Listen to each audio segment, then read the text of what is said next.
Welcome to the Made It in Music podcast. I'm Riley Taylor, our community manager here at Full Circle Music, and I'm so excited for you to hear this upcoming episode because today I sat down with Seth Mosley for an Ask Me Anything session with our live online audience from our Song Chasers community.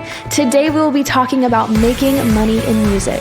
This was recorded along with our live online audience from our Song Chasers community. You can learn more about songwriting and find other music industry resources at fullcirclemusic.com. For now, let's dive into the episode.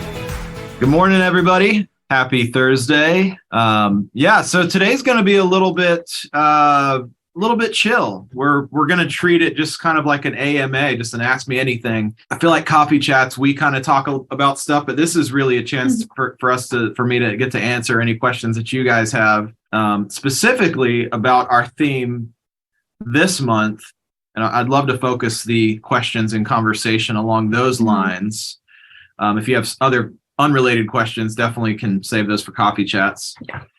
This month is all about making money in music, which is a huge topic. Obviously, there's a lot of us that don't necessarily do music for our full-time living, where it's more of a passion, but I think we would all desire to see our music used and monetized. And really, when I think of monetization, it's just representing that the song's having an impact somewhere. Like that, it's just kind of like a scorecard in some ways. Mm-hmm. Like it's almost like the more I'm making on a song, the more I know more people are listening to it. And that's ultimately really what it's about at the end of the day. So we had a really great training yesterday with Manifest, talked about Spotify. Was anybody else on for that? Give me some shout outs in the chat if you like that, thumbs ups. If you haven't watched it, replay's up. Please rewatch that. It was really awesome. Do yourself a favor. Yeah, it was great. I learned a ton. I did too. I feel like it's stuff that deep down, but then it's just like, I think it was a really good reminder for a lot of us and just a really good encouragement as well. Yeah. As we're closing out the year, entering 2023. I feel like it was really great. For sure. Yeah, Jessica definitely says it was excellent. Dave's going to check out the replay. Yeah. I would definitely recommend, even if you saw it yesterday, go watch the replay because we were moving fast through stuff. Harry's session with Manifest was great. Yeah, and I will say with that, he is doing a Spotify training challenge. He just finished one up, which is why we kind of didn't jump in on that one. Over the other network. He's doing another one mid-January, and I'm going to get you guys all the details for that. So you'll have all the links, and so that y'all could jump on that. I can't remember if it's like a 5-day or 14-day. I think it might be a 5-day challenge, and really just how to grow your fan base on Spotify. So one of the things that I took away from it was he was really cool about just sort of opening up his analytics account and just showing us inside what that looks like and showing the effects of releasing a song in an EP or album strategy versus singles one at a time. And it's crazy. I mean, if you go down his list of songs on the record, the ones that just came out on just the record, they're 50, 60,000 streams versus millions, millions in some cases on songs that were able to get pitched to playlists and those type of things. So that's crazy. So today's all about you. It's Ask Me Anything. What questions do you all have as it relates to making money in music? Any question related to that? Let's start with Dave Langdon. How you doing, Dave? I'm doing great. I guess I'll get the ball started with so I'm thinking my path forward, if I want to go into at least somewhat full-time in the next few years, it's looking like production is the best path for me, but my passion is songwriting. So I've found that when I'm doing paid gigs for people, I've found that it's harder to do things that I don't have creative, that I'm not part of the songwriting, right? So if it's something I feel like I need to be passionate about it, and sometimes I get projects that it's just hard when they want it a certain way, and I'm seeing something else. And so I guess my question is, if if my passion is songwriting, but I don't really see a path forward initially to make a lot of money that way. And if it's going to be production that I can make money, how do you strategize to keep a viable production business when, I could keep myself busy producing my own songs, but I'm not going to make as much money doing that. I got to find clients, but finding the right kind of clients that I feel that ownership of the music as well. Is it just a matter of finding artists to write with and produce their music?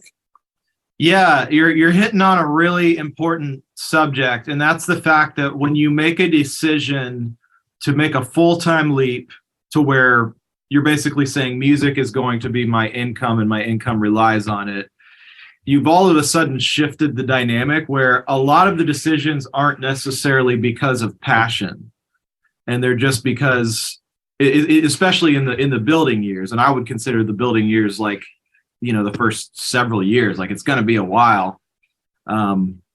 There was a lot of projects when I was first starting out that, like, I was actually just talking to one of the guys who is cleaning the studio today, and he's into like metal music and hardcore and stuff. And I was like, oh yeah, I used to do a lot of that when I was in Ohio when I first got into it. I was never like that big of a fan of like hardcore and metal, but it was just what was coming through the studio. And so I grew to appreciate it, but they weren't like songs I was writing or songs I was super passionate about. It was like literally the same song over and over again with a breakdown and then screaming and then a breakdown and then another breakdown. And then, so it was definitely like when you're in it in that sense, and I was new and really just kind of trying to learn the craft. The thing that I had to look for was like, okay, there was probably, at least if I think back to that time, probably one out of every like 5 or 6 or 7 projects was something I could really get into. Like the other ones were kind of just like, I'm going to do the best job I can on this, make your song sound as good as I physically can. But it doesn't necessarily have to be something I'm passionate about. So that's the rub. The big rub that you're going to find is if you choose to make the leap to say music is also all of a sudden going to become my full-time income, you're going to have to start saying yes to a lot of stuff that isn't necessarily for the sake of passion. It's just for the sake of needing to pay the bills, right? So there is some reality to that. And again, why I kind of talk to a lot of people of like, okay, well, you could choose to do that. You could choose to make that your path. And I actually think that can be a good thing. There can be a big advantage to working on stuff that you're not passionate about just because it's getting the reps in. It's the more I worked on that, like my stuff that I work on today that I actually am passionate about is better because I did all those 1,000 metal bands from the middle of nowhere, Ohio that nobody will ever hear. So I do think there's something to be said of that. But I also do think there's something to be said of, okay, well, if I got to make my living somehow in songwriting, like in the music business, I would say songwriting is probably the slowest way to get there. It can be good over the long haul, but it's a long journey. So you have to have other things that are kind of funding your passion on your way there. And for some people, that is just having another job or a part-time job or a side hustle. For other people, like, which I actually think, like I said, is a good thing, is getting your feet wet, actually doing stuff in the music business, even if it's stuff that you're not necessarily passionate about. It's at least taking your skill set forward that will apply to the other stuff that you're working on in that space. So I know of guys that end up becoming mix engineers, like they're not necessarily super passionate about every single song that they mix, but they look at it as a service. I always go back to my time with Reed Shippen early on, who's a Grammy-winning mix engineer and producer, and he mixed a lot of the first Newsboys records I worked on in Nashville. And I've told this story before, but I'll tell it again just for those who haven't heard it. I was in the studio with Michael Tate, who was a singer formerly from DC Talk. It was him, it was the manager, and Reed, and then me. We were just sitting there listening to the mix, and I was super nervous. Like I was like new kid. Like I hope they're gonna like this. Like And this is a guy that I grew up listening to. This is bigwig manager dude. And he at the end of the song was just like, you could tell they just were not into it. They were not feeling it. And he was basically just like, Reed, I think we need to kind of start from scratch on this one. And I was waiting for there to be like a fight that broke out in the studio, because he's like, you're sitting here looking at this guy's Grammys over on the shelf, and you're telling this guy, hey, we need to start over again on this. Like, that's like, oh, this could go one of two ways. And I learned so much in that moment, and just how he responded. And he was just like, okay. So he wiped everything, started a completely new session. And we just literally stripped it back and sat there for hours, just digging through all the stuff and figuring out what was the gold, what wasn't. And after that, I stayed, and Peyton and the manager had left. And I was like, I asked Reed, I was like, so is that like a normal part of the job? Like, do you get angry when that happens? Do you get pissed off when that happens? He's like, no, man, it's a service business. Like, what we do is a service business. Yes, it's a service business in the creative field, but we are serving the artists. Ultimately, if we are songwriters and producers, it's a service business. We're serving the artist at the end of the day, whoever we're writing with, whoever we're producing records for. And then that leads us into, okay, well, so there's the importance of having an artistic outlet. And maybe you have a project that you put your own stuff out, and that's why people do artist records, artist projects.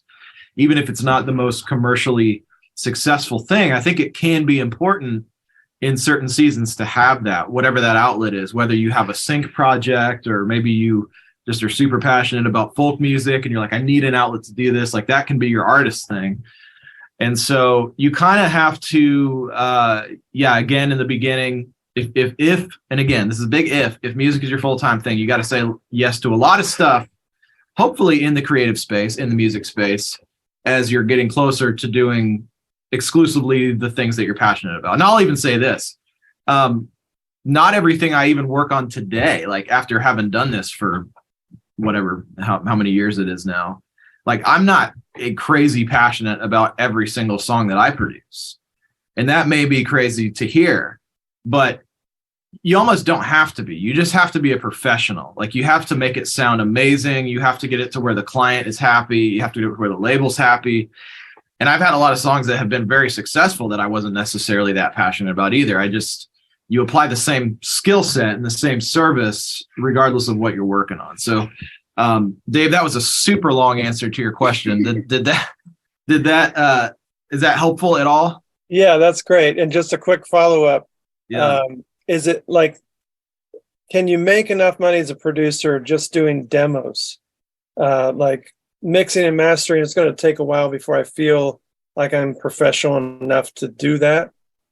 But I feel like I can do quality demos. And could I do that almost full time and make music just doing demo quality? Yeah, I mean, you're hitting on a huge thing. I mean, demos is where all producers start. Like, that is, every mixer that I work with, Jim Cooley, Jeff Giuliano, all those guys, when they first started, it was demos.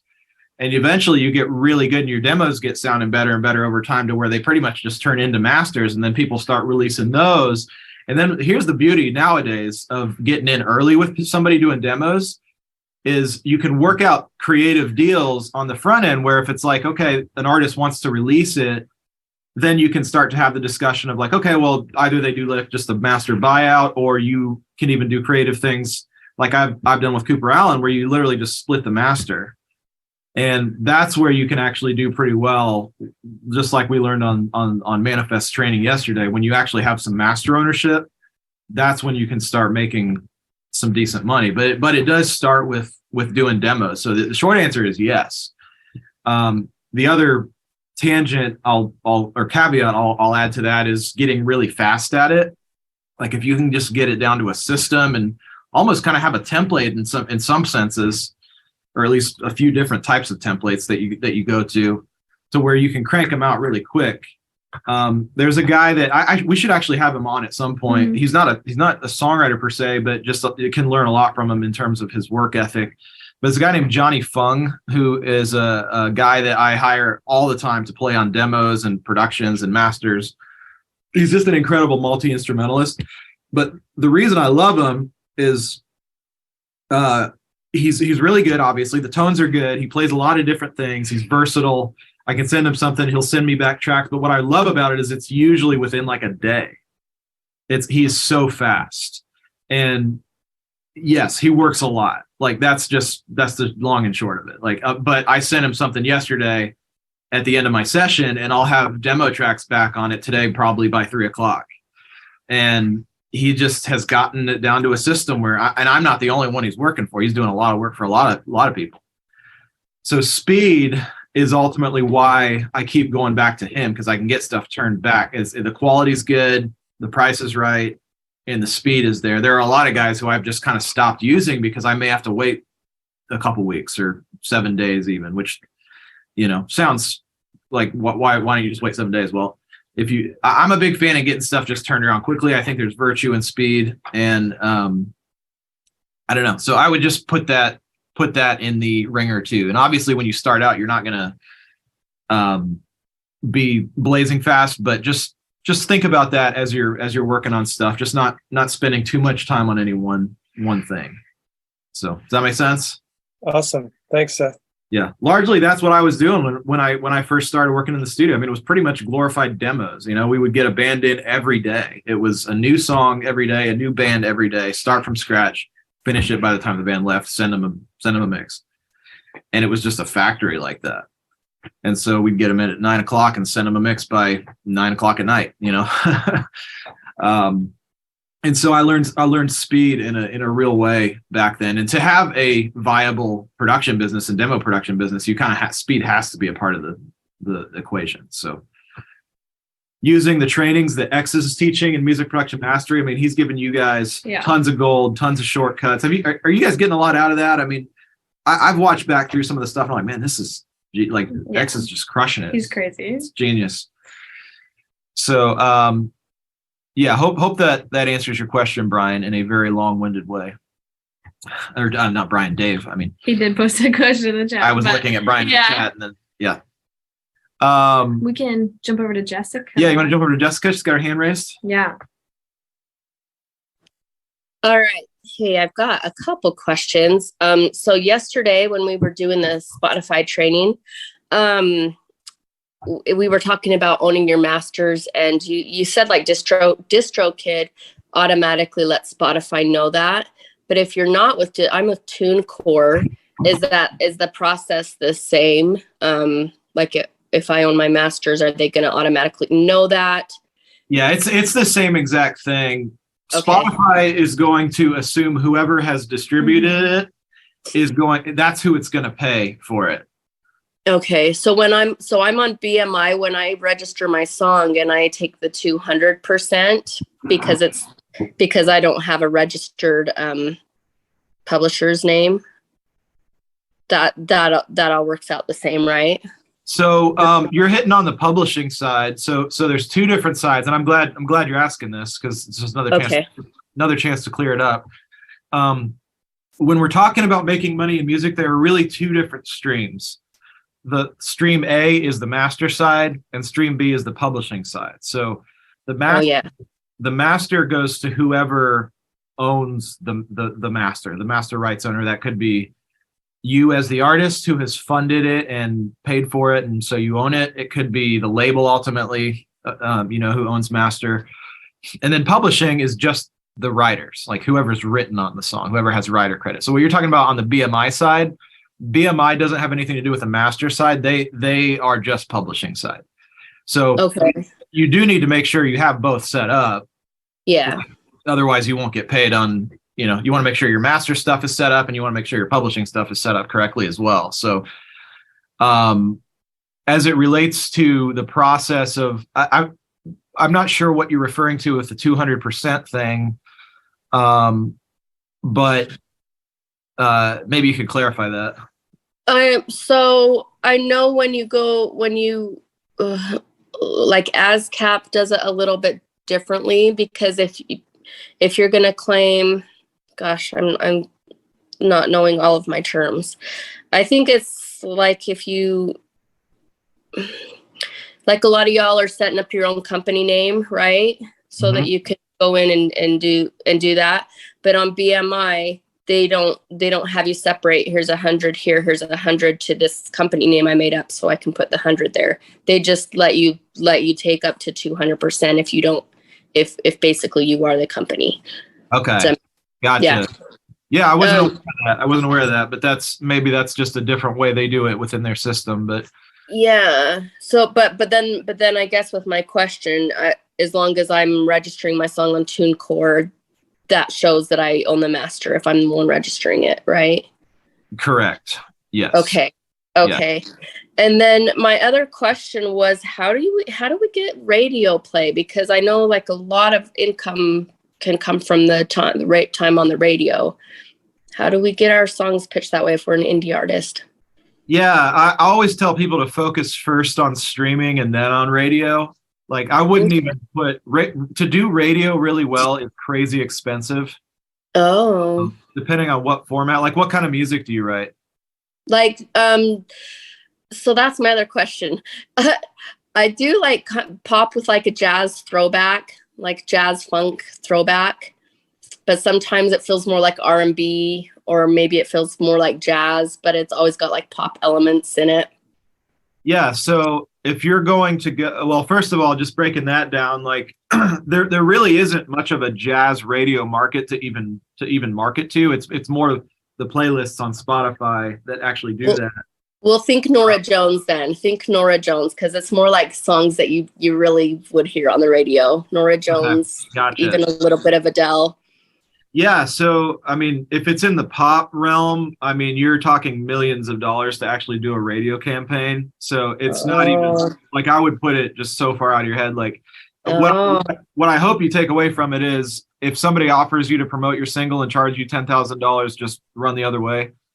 It's not going to do anything, especially if you're trying to make a dent in the pop market. The way that artists really break through there is by having a story, having something that blows up somewhere else, whether it be TikTok, which is largely how artists are breaking stuff nowadays. You know, something goes viral on TikTok, which means it goes viral in a lot of cases on Spotify, which means it streams like crazy. And then Spotify picks it up in the algorithm and they say, ooh, this is doing really well. Let's add it to this playlist and then that playlist and then that playlist. And then once it racks up, 10 million, 50 million streams on Spotify, you may look at, oh, I'm actually making a lot of money on this. Like maybe I want to reinvest some of that into a radio promotion or something like that. But you're not just going to want to take money that you haven't made yet to do that. It rarely ever works that way. So it's not a simple, I guess in my head, I had no idea. I thought, can you send your song to like the radio station? Yeah, I just didn't. I mean, you could always local stations, maybe. Yeah, there are local stations. It's not going to move the needle a whole lot, but everything helps. Like it's not to say don't do it. Like if you've got a local station that you can develop a relationship with, by all means, do it. But largely radio is tied up by iHeartRadio now. They own 90% of all radio stations that actually move the needle.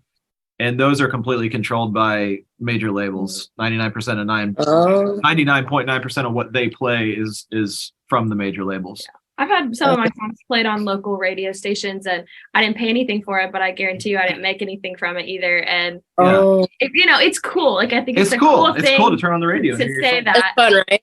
Yeah. I did like an interview and so it was cool. But like other than that, it did not do anything. Yeah, you may pick up, 5-10 new fans who are listening, and hey, that's cool. All. Each one of those things is great. Yeah, but you don't have to pay for that. Like that's just go build relationships organically. I just wouldn't encourage anybody. Like even if you're doing I know a lot of people in our group write Christian music and worship music. Like even if you're thinking of doing a Christian radio campaign, like you've still got to spend tens of thousands to actually do that to where it even makes a dent. Mm-hmm. And so that's where I encourage people like, hey, focus on streaming first, focus on things like TikTok and achieving, a story somewhere else. And then if that starts to make money, then reinvest that into promotion. Like maybe you want to go record a music video of it and then put some ad dollars behind that. Mm-hmm. Or maybe you hire a publicist or something. Yeah. But I never encourage people to start with that because I do encourage people to start with something. Like I do think having some budget to market your music, whether even if it's just even if honestly, I know some of you hate like social media, and so I think for like the times that we're living in right now, hiring a social media manager could be a worthwhile investment if you're like, I hate this, I don't want to deal with it, and I just want to like give them the content and let them run with it, let them create the kind of the captions and that marketing aspect and like the ads. And with the budget, it can be confusing when you try to run, Instagram ads or whatever. And so I don't know, that's also, that could be a step if that's one of you. Yeah, that could be a step, but definitely having something to put towards it, like even if it's $1 a day and you're boosting a it'll show piece up on of people's content, page. It's just having something to plan on it. Like I would highly recommend spending any money on those types of things as opposed to like even thinking about radio. It's just I was actually talking to Kenley, my publisher, yesterday, was in here, and he was talking about they were doing like their year-end reviews. And he was sharing with me, because they do Taylor Swift. Like Taylor Swift has all of her catalog with Sony. And they were sharing me like what her first deal was when she was 14 versus 2012 when she re-signed. It's crazy. I can't say what the number was publicly, but it's a very large number. But hearing, I had a point with that, where I was going with that. Remind me what we were just talking about before this. We were talking about radio. Okay. So he was talking about the year-end review. Taylor Swift was part of it. They were doing reviews through all their writers and the royalty statements and stuff. And they're actually having writers recoup their deals now purely off of streaming royalties. Not the master side, just the publishing side, which, you hear a lot of times like, man, songwriters can't make any money on Spotify, but hey, this is a major label publisher telling me yesterday they just had a guy recoup his entire deal, which was a pretty decent publishing deal, tens of thousands of dollars, just off of streaming royalties. Now, he has a lot of activity. There's hundreds of songs out there that are getting lots of streams. But it's just to say that's where I would put all my energy today. And then if something blows up and works in that streaming world, then it may make sense to look at other avenues like radio. Okay, that's really helpful perspective, because I got it. I could be all over the place, and I want my energy to like be effective, right? Focus it where, and it's not a dumb question at all. Like a lot of people think, oh, radio, you just, like you said, just send the song. I have no idea. Yeah, you say campaign, and I'm like, what does that even look like? That's so over my head. I mean, I'm working with new and developing country artists all the time, and they're not even thinking about touching radio until they have millions of streams and like an actual business model that's running. And even then, a lot of them don't even worry about it. They just they make a great full-time living off of streaming. And maybe Sirius XM is one that I would put a little asterisk next to. Okay. If you can somehow, and this isn't just like an overnight thing, this is like over the course of years and figuring out how to strategically do this, but building a relationship with folks at SiriusXM could be one of the most valuable things that you can do, because here's the secret that nobody knows about SiriusXM is they pay through Sound Exchange, and Sound Exchange goes to whoever the artist or performer on the track or the master owner is on the track. And here's the crazy thing, like every single SiriusXM channel pays the same royalty regardless of what the format is. So the same SiriusXM that's playing Taylor Swift has to pay the same royalty rate as singer-songwriter jazz playlists or whatever. And so people can make pretty decent money off of SiriusXM plays on the Sound Exchange side. So there's not really a quote unquote campaign per se that you can go after just to, hey, we want to promote exclusively to Sirius, because really it's just it's a person. Like each of them, each like the country market has a guy, the Christian market has a guy, which incidentally both of those are the same guy. But each niche kind of has a programmer, and if you can find ways to go interact with them, go meet them, add value, become make a fan out of them, essentially, of what you're doing, then they can feel like they have ownership. They're a part of like breaking something, part of discovering something, J.R. Schumann, who used to do the country stuff at Sirius XM The Highway, He's no longer there, but that was one of his big things was like, and you never quite knew like, okay, well, how do we get on his good side or whatever? And, it's all the typical stuff, right? You sometimes spending the $500 on a dinner to take them out is a great investment, right? So it's those types of things. And it's not something you just develop overnight. I mean, they're highly pursued kind of people, but just keep that in the very back of your mind over the long haul. Like, if you have any angles there, and if you have something that's really working on streaming or TikTok or something, and that you can leverage into something like that, then that can be a really, really effective one to go after. Awesome. Thank you so much.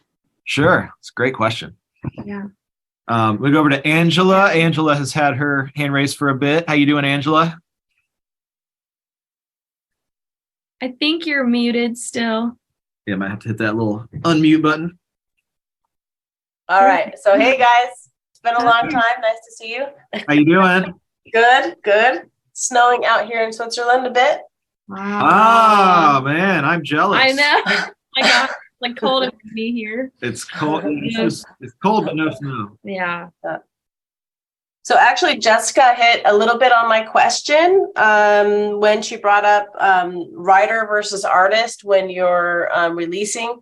We have a co-write that we're going to be releasing, or that we're working toward releasing soon. And Vanessa's on here, and so I thought Ken is also on here, and we're doing a co-write. We have a kid song that we're getting ready to take to the next level. And so we're going through all that, like copyright. Some of us are on ASCAP, some of us are on BMI.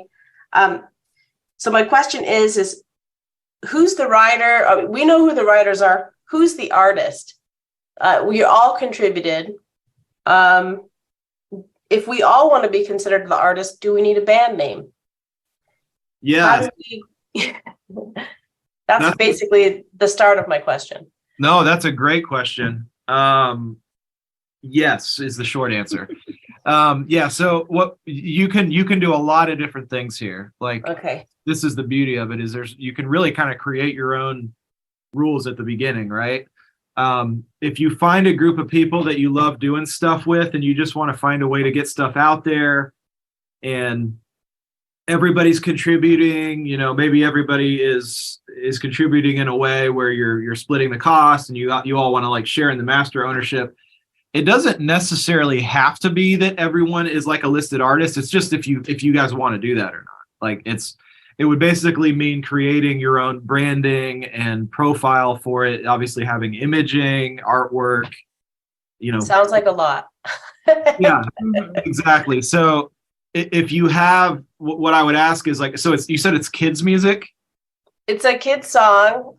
I do already have an artist account on Spotify. I'm singing on it. But everybody has contributed, and we're in discussion about it right now, and no one wants to step on anybody's feet. We're just trying to figure out, how do we do this so everybody has ownership of the master, and we can move forward with this. You can still do master ownership even if people aren't listed as a featured artist. I mean, I do that all the time with, like, I'm on stuff with Sam Sinez, and where like my name isn't on Spotify as an artist, but like as the producer, my deal with him was like sharing master ownership. So you can do that. That's always an option. Check into the back end of like TuneCore and CD Baby. The other thing that you can do is, if the other writers involved want to have an artist profile, is you can do like a featured, like if they have an artist profile and you want to have it be listed, it can be multiple artists. And that's where you'll just have to look into, like, you don't have to form a whole new entity. Like, it could be your profile that you already have with their profile they already have, plus another one they already have. The thing you just need to make sure that's listed is on Spotify or on TuneCore or whoever you're uploading through. I usually go through CD Baby because I have. Okay. Yeah. Because they. Yeah, I would say just check the back end on CD Baby. There usually is a way in the upload process to specify who are the Sometimes they might call it the featured artist or the performing artist. So that's where you can specify multiple ones. And if each of them has their own Spotify for Artists profile, it will automatically link to each, which can be a great strategy too. So if you feel like, yeah, exactly. Okay, but so that's kind of separate then from the master ownership, but Spotify needs to know that. Correct. Okay. Yes. So it's going 4 ways. Yeah. So I've done it a couple different ways. I work a lot with a distributor called Stem. Stem.io, I think, is the website. They are awesome for this kind of stuff where you're doing like master splits. You basically, whoever's uploading it would just input like who are the other various rights holders on it. You put whatever percentage each person has. It sends them an email to claim their, stake in it basically. And then it automatically just funnels the distributions out according to that. So Stem, I don't know if any of the other ones have options like that. Okay. You might look in, maybe CD Baby and TuneCore and DistroKid have that. I'm not sure if that's a thing, but I know Stem.io does it that way. And we've done it on a lot of deals that way where you don't even have to think about it. They don't have to think about it. It's just it's automated based off of how you upload it basically. Okay. So I would definitely check into that as a distribution option. Okay. And so for me, I'm on ASCAP, and I'm pretty familiar going in, and I'm listing myself as an artist. And then we're basically going to list the other contributing artists or writers. Yeah. That's the publishing side, right? Correct. In the case of ASCAP, it's not going to be the artist. It'll be, I guess you would put the name of the performing artist just so it has a way to track the song, but you're ultimately going to put, like, there's probably going to be 2 separate columns. Like there's probably going to be another one for the writers as well. And that's where you would input their info, like their IPI number, whatever, whether they're BMI or CSAC. And does each person need to do that? Yes, each person should make sure it's registered in their own portal. Like, okay. Yeah, so all 3 should do it. Like if you have a song that's being released and if you have a song that is going to be released, you should make sure it's registered in yours. You should make sure it's registered in the other person's, and they should make sure it's registered in theirs. Because otherwise, if you don't have it registered in yours, like there's just going to be a third of the money going nowhere. It'll just go into one of their systems, basically. Who's investing that money? Just kidding. In terms of that unknown third going somewhere. Yeah, it's staying in someone's bank and it's accruing interest. That would be BMI or CSAC or ASCAP. They call that breakage in the industry. It's money that comes in. That's a huge. We don't have to go way into this, but that's a big thing. You'll find in record contracts and record deals. You'll want to make sure that you have favorable breakage terms, because breakage terms. Wow. Breakage essentially, which you don't need to worry about any of this right now because it's just when I'm just gonna note it. Yeah. But breakage is basically the money that gets paid that is unattributable. Mm-hmm. So it may seem hard to believe, but there are tens of millions of dollars that come in these giant ecosystems, these buckets every year that nobody knows where it's coming from.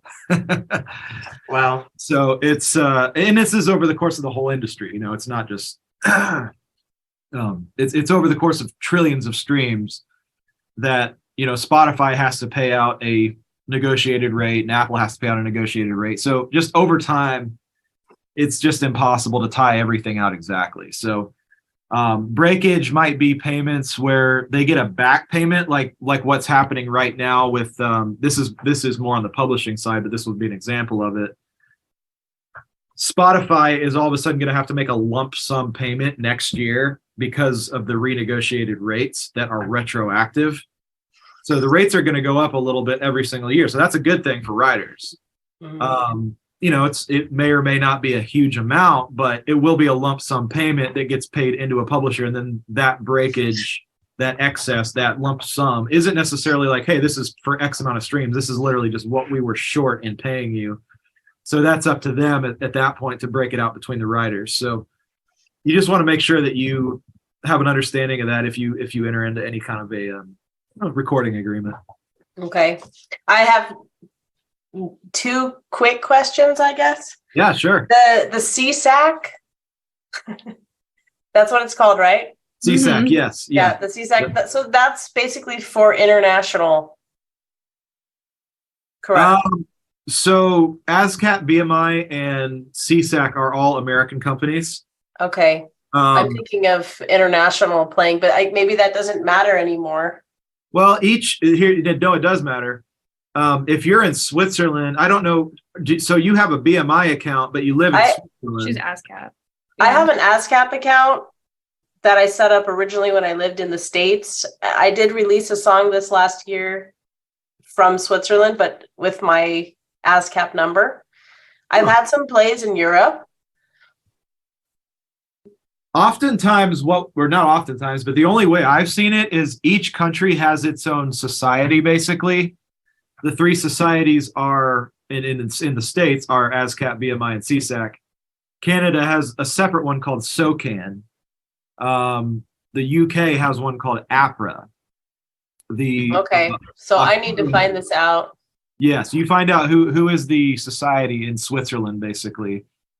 And chances are, like if somebody's SOCAN and they live here in the States, SOCAN has a deal with ASCAP, so they probably usually would pay through ASCAP to that person.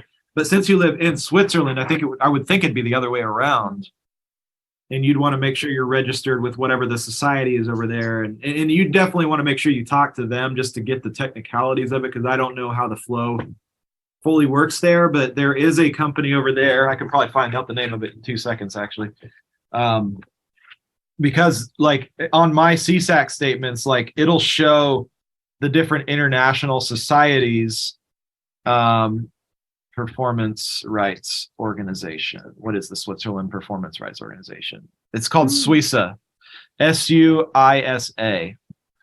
So that's the Swiss Copyright Collection and Performing Rights Society. So you want to get in touch with them. Usually there's some kind of a contact. Let's see. I'll check it out. I mean, some of the people that recorded on this song that we're going to be releasing are from here. So I'm sure that through their social media, they're going to be talking about how they're singing on this song. Go listen to my song. So yeah, I mean, if it gets, each country has its own playlists. Like it has, there's Swiss Apple Music playlists and Swiss Spotify playlists, and just like there's Swedish Spotify playlists and stuff. And so, yeah, you want to make sure you're registered, especially if it's a country where the performers are there and it's getting promoted and potentially gaining some playlists on it. Yeah, it's possible because it's tiny here. Exactly. That's the good. I mean, that's the good and the bad, right? I mean, yeah. Okay, great. So I would look into that. I'm just double checking. It looks like it's called Swissa, something like that. But just yeah, exactly. SUISA. Yeah. Okay, thank you. Yeah. So we got some questions in the chat. Vanessa's asking. Did you have any more questions, Angela, or was that? I think that, I mean, I don't want to take up everyone's time. No, you're good. We got time. That's why we're here this morning. Okay. So the last time I released a song, I released it through CD Baby. And I know that they asked me to sign something like, we will be gathering and tracking all of your plays and all of your sales. But doesn't ASCAP also do that? Did I take it away from ASCAP when I signed that? Well, CD Baby is going to be your master side. Okay. And Okay, great. ASCAP is going to be the publishing side. Okay, then I'm clear. Yeah. And somebody actually brought this up. There was another company. What was it called? Song Trust? Yeah, Jessica said Song Trust. Does international. That's in addition to your PRI. So yeah, you'd probably want to make sure you're registered with them as well, or somebody like them. Songtrust.com. Collect all your global publishing royalties. Okay, I see that, Jessica. Thank you. Yeah, how Songtrust collect. They have the whole videos on how it works. You ultimately want to make sure you're probably registered with Song Trust, with your PRO, and of course CD Baby for the master side. Yeah, that's it. Yeah. I know it's confusing. I'm still like, I've been in the business since 2005, and I'm just now getting my head around how some of it works. And it's complex. It is the global music rights is the most confusing business there is. I don't know why it's so complicated, but it is. Well, it's like you said earlier, like you have pieces of this that you love to do, and then there's the other stuff that you need to do. Exactly. Yeah. This isn't your passion. I mean, not the fun stuff. Yeah. This isn't the fun stuff. This is what you have to do in order to actually monetize it. So yeah. Okay. Important, but not necessarily fun. Yeah. Yeah. Okay. Great questions, Angela. I'm sure. A lot of good info for hopefully everybody else too. Yeah. Thank you. Thanks for listening to this episode of the Made It in Music podcast. Make sure to check out our other episodes. We have well over 100 interviews with some of the top music industry pros, many here in Nashville and many from all over the world. Subscribe to make sure that you automatically get future episodes, and leave us a review if you loved it. It would really help us out. Or send an email to support@fullcirclemusic.com if you have ideas for how we can improve the show. See you in the next episode.